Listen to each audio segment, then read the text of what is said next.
வணக்கம். முக்கிய செய்திகள். சென்னையில் இடிக்கப்படும் முக்கிய பஸ் ஸ்டாண்ட். இன்னும் 30 நாட்கள் தான். மொத்தமாக இடம் மாற்ற முடிவு. விரிவாக பார்க்கலாம். சென்னையில் உள்ள பிராட்வே பேருந்து நிலையம் இடிக்கப்பட உள்ளது. அங்கே புதிதாக பேருந்து நிலையம் கட்டப்பட உள்ள நிலையில் தற்போது அங்கே நிறுத்தப்படும் பேருந்துகள் தற்காலிகமாக இடமாற்றம் செய்யப்பட உள்ளன. இந்த புதிய பேருந்து எப்படி இருக்கும் என்று புகைப்படங்கள் வெளியாகியுள்ளது.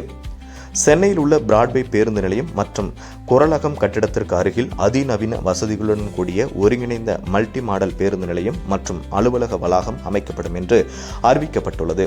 இதனால் பிராட்வே பேருந்து நிலையத்தை இடிக்கும் பணிகள் தொடங்கியுள்ளன. இந்த திட்டம் ரூபாய் 823 கோடியில் மேம்படுத்தப்படும் என தமிழக அரசு தெரிவித்துள்ளது. அதற்கான பணிகள் தொடங்கியுள்ளன. பேருந்து நிலையத்தை அமைப்பதற்கு ரூபாய் 200 கோடியை மாநில அரசு வழங்கும் என்று அறிவிக்கப்பட்டுள்ளது. மற்ற தொகை தனியார் உதவி வங்கிகள் உதவியுடன் கட்டப்படும் என்று அறிவிக்கப்பட்டுள்ளது. சென்னையில் உள்ள பிராட்வே பேருந்து நிலையம் புதிதாக கட்டப்பட உள்ள நிலையில் இந்த புதிய பேருந்து நிலையம் எப்படி இருக்கும் என்று புகைப்படங்கள் வெளியாகியுள்ளது. மொத்தம் 4 மாடல்கள் இதற்காக அறிவிக்கப்பட்டுள்ளன. இதில் ஒன்று தேர்வாகும். இதுபோக அண்ணாநகர் மேற்கு, கலைஞர் கருணாநிதி, KK நகர் மற்றும் மந்தைவெளியில் உள்ள பேருந்து நிலையங்கள் மற்றும் டெப்போக்கள், அலுவலகம் மற்றும் வணிக வளாகங்களுடன் நவீனமயமாக்கப்படும். அதற்கான விரிவான திட்ட அறிக்கைகள் தயாரிக்கப்படும் என்றும் அறிவிக்கப்பட்டுள்ளது. இந்த திட்டங்கள் சென்னை மெட்ரோ மூலம் மேற்கொள்ளப்படும்.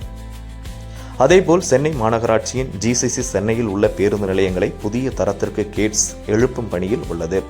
தரைத்தளம், கைப்பிடிகள், கூரை விளக்கு ஏற்பாடுகள், சாய்வு பாதை அமைப்பது, இருக்கை பழுது பார்ப்பது, தொட்டிகள் வைப்பது போன்ற பல மாற்றங்களை செய்து வருகிறது. சென்னையில் உள்ள முக்கியமான பல பேருந்து நிலையங்கள் அடுத்த 2 மாதங்களில் அடையாளம் தெரியாமல் மாற்றப்பட உள்ளன. சென்னையின் எல்லா ஏரியாக்களில் உள்ள பேருந்து நிலையங்கள் மாற்றப்பட உள்ளன.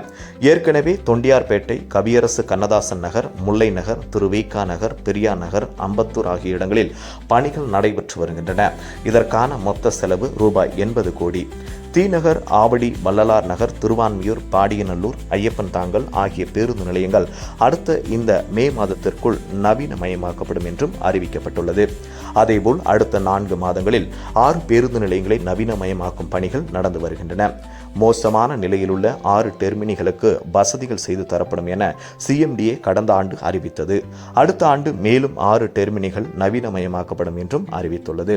அதன்படி 2024க்குள் தீநகர், ஆவடி, வள்ளலார் நகர், திருவான்மியூர், பாடியநல்லூர், ஐயப்பன் தாங்கல் பெருநகர போக்குவரத்து கழகம் நகரத்திலும் அதை சுற்றியும் 30க்கும் மேற்பட்ட டெர்மினல்கள் மேம்படுத்தப்பட்டது குறிப்பிடத்தக்கது. ஏற்கனவே சென்னையில் அமைக்கப்பட்டு வரும் புதிய குத்தம்பாக்கம் பேருந்து நிலையம் அடுத்த 50 நாட்களில் திறக்கப்பட உள்ளது. 427 கோடி ரூபாய் மதிப்பில் கட்டப்பட்டு உள்ள குத்தம்பாக்கம் பேருந்து நிலையம் 2025ஆம் ஆண்டு, அதாவது இந்த மாதத்திற்குள் கட்டி முடிக்கப்படும் என்றும் அறிவிக்கப்பட்டுள்ளது. ஜூன் மாதம் மக்களுக்காக இவை திறக்கப்படும். 90% இதன் கட்டுமானம் முடிந்துள்ள நிலையில் அழகுபடுத்தும் பணிகள், மின்சார இணைப்பு பணிகள் உட்பட 10% பணிகள் அங்கே நடந்து கொண்டிருக்கின்றன. இதுபோக அம்பத்தூர் மற்றும் தொண்டியார்பேட்டை பேருந்து முனையங்களில் முறையே 57 மற்றும் 52 ஆண்டுகளுக்கு முன்பு கட்டப்பட்டதாகும். இதன் சீரமைப்பு பணிகளும் நிறைவு பெறும் தருவாயில் உள்ளது. இதுபோக செங்கல்பட்டு மற்றும் மாமல்லபுரத்தில் புதிய பேருந்து முனையங்கள் கட்டப்பட்டு வருகின்றன.